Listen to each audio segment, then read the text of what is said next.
1 Peter chapter 4. Forasmuch then as Christ hath suffered for us in the flesh, arm yourselves likewise with the same mind.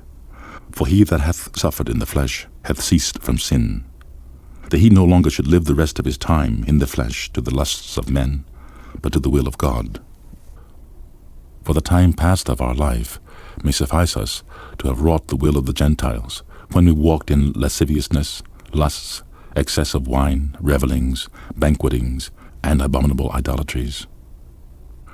Wherein they think it strange that ye run not with them to the same excess of riot, speaking evil of you, who shall give account to him that is ready to judge the quick and the dead. For this cause was the gospel preached also to them that are dead, that they might be judged according to men in the flesh, but live according to God in the Spirit. But the end of all things are at hand. Be ye therefore sober, and watch unto prayer. And above all things, have fervent charity among yourselves, for charity shall cover the multitude of sins. Use hospitality one to another without grudging. As every man hath received the gift, even so minister the same one to another as good stewards of the manifold grace of God. If any man speak, let him speak as the oracles of God.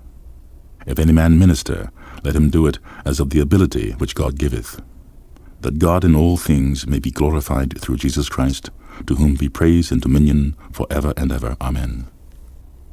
Beloved, think it not strange concerning the fiery trial which is to try you, as though some strange things happened unto you. But rejoice, insomuch as ye are partakers of Christ's sufferings, that, when his glory shall be revealed, ye may be glad also with exceeding joy. If ye be reproached for the name of Christ, happy are ye, for the Spirit of glory and of God resteth upon you. On their part he is evil spoken of, but on your part he is glorified. But let none of you suffer as a murderer, or as a thief, or as an evildoer, or as a busybody in other men's matters. Yet if any man suffer as a Christian, let him not be ashamed, but let him glorify God on this behalf. For the time is come that judgment must begin at the house of God. And if it first begin at us, what shall the end be of them that obey not the gospel of God? And if the righteous scarcely be saved, where shall the ungodly and the sinner appear?